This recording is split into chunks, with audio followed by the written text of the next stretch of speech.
Hello everyone, welcome back to the Autism Art Auction. I'm Nikki Thomas, hosting you on Sex, Brains and Money, here with our final guests of the day, but the reason that we're all here, the McIntosh family, Laura, Clara, Cliff, and Bruce. Thank all of you for being here today. Thank you so much, I really appreciate this. So, Laura, why don't you tell us what brings us here today? What brings us here today, I think, is a gap that we've found in the system. And certainly for people with autism of all ages, there are a ton of gaps. But one that has hit our family particularly hard is the lack of services when you're in a crisis. When you have a kid who's really struggling, and Cliff has had some great points and some challenging points, right? And sometimes when he's growing and his medications aren't as effective as usual, he's suffering from, multiple meltdowns on a weekly basis, and it's really, really difficult for us as a family to keep him safe when he's having aggressive episodes, and to keep the rest of the family safe. But if you go to a hospital, they turn you away. I mean, they might take you and hold you overnight, and Cliff's been through that experience several times where he's held in overnight and then they release him back out into the community.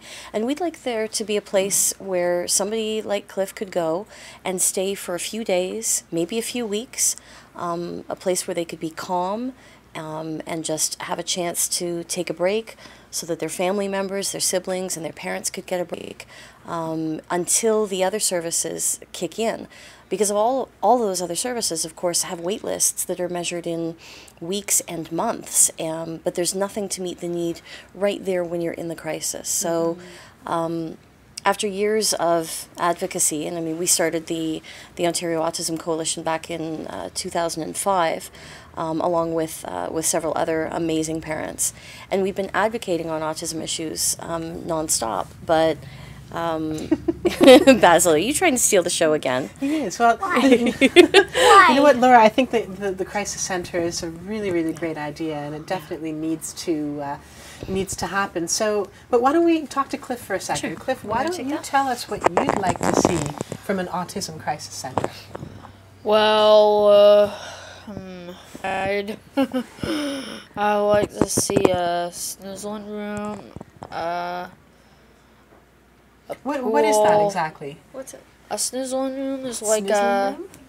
sensory room. Oh, okay. Where- Yeah. To keep you from getting overwhelmed by all the stimuli in the environment, right? Yeah. And help you calm down. Okay, great. So, well, why don't you tell us a little bit about one of the wonderful services that you've had in your life for 2 years now? This is Basil, the service dog extraordinaire, who seems to be a little bit camera shy and he's looking away. But tell us a little bit about Basil and what he's meant to you in your life. Well, Basil is just an amazing dog. We're like happy to have him. Well, Basil's actually one of Bon Bon's best friends, and the two of them get to play in the dog park together all the time. And for those of you who have watched previous episodes of Sex, Brains and Money, Bon Bon is my adorable chocolate lab, and unfortunately she can't be here today because she's not blessed with the same skills as Basil and doesn't have the vest. Otherwise I'd bring her everywhere that I would go. But say, Lippy, so Bruce, Clara, do you have anything to add to this? And Bruce, maybe you want to talk about how you've been working towards developing the services that your family really needs? I guess the most important message to send to people, the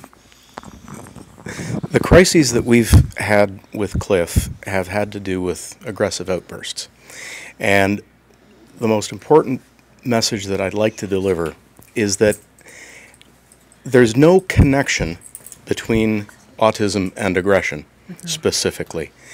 It doesn't go together any more than it goes together with people who don't have autism. But when it does happen, when that's the behavior of the moment, it needs a particular type of understanding and support to deal with it. It's very hard to find, as Laura has said. However, the second part of the message would be that these underlaps in our service system absolutely have to be addressed thoroughly and soon, because the rate of diagnosis is on the rise. And to put that in perspective, 10 years ago you would have heard that 1 in 500 were being diagnosed. Today it's 1 in 88 or more. So people who do have these crises are coming to the system in increasing numbers, and we need to really do something to address their needs better than we do now. Definitely. Well, you know what?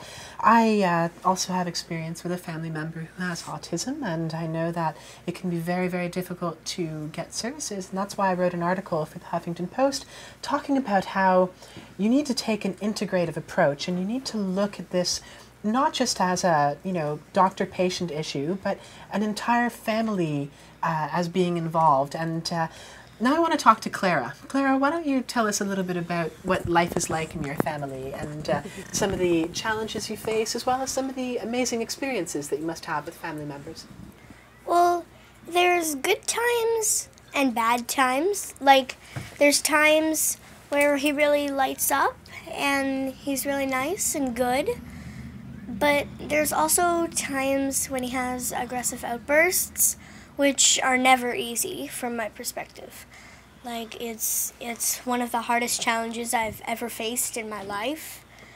And, like, it's awful. Like, I remember once having to be locked up in my room for over half an hour. I remember having to call the police. And I just think it's way too much stress for a 10-year-old should have to handle. I can't argue with you there, but I have to say you deal with it better than I would have when I was 10 years old, and I think you do a really great job of helping your brother in any way you can. And you helped your brother today by creating some artwork that you're now auctioning off to whomever decides that they want to have your piece highlighting their wall someday. And all I can say is that, as hard as these challenges may be, it takes a very loving family to meet those challenges, and I can tell by the way the four of you are sitting here with us today that you really do a great job of supporting each other, and now it's time for all of us to stand up and help support you. And we've got Basil here who does a great job of that as well. Look at him. He's such a big suck. He just loves to be the center of attention, I'm sure, but he's done a really good job of supporting all of you through times of difficulty. And Laura, I'm going to bring it back to you to close out. Do you have a message that you would like to share with the people watching today? Well, before I do, I want to say thank you to you and everybody on your team for taking the time to do this show. As for a message for your viewers, I would say, I guess, if it's true that it takes a village, then we're calling on the rest of the village. We're knocking. We need to build this place, and it may take a decade before we actually break ground, but we're starting here. We're starting now, and you guys have a chance to bid on some amazing art pieces and be part of the first autism art auction here in Toronto. And more to come, but open those wallets and be as generous as you can, because our situation is far from unique. We're not just doing this for our family. We're doing this for all of the other families that are struggling out there because of the gaps in the system. And I just want to say thank you again. Well said, Laura, well said. You know what? We have had so many people coming out today just to share their expertise, share their knowledge, share their experience, share their creativity, share their artwork, share their emotion, share their passion, and share their love for each other. We could not have asked for a better show today. I'm trying not to tear up because this is definitely the best thing that I've ever been a part of. Thank you so much to all of you. This is fantastic. And everyone who's watching this, autismartauction.com. Go there. Thank you so much, everybody. I'm Nikki Thomas. This has been Sex, Brains and Money. We will follow up with everything that happens at the auction. We'll let you know exactly how much we raised. And as Laura said, this is the first one. It's not going to be the last. Take care, everybody. Thanks for tuning in.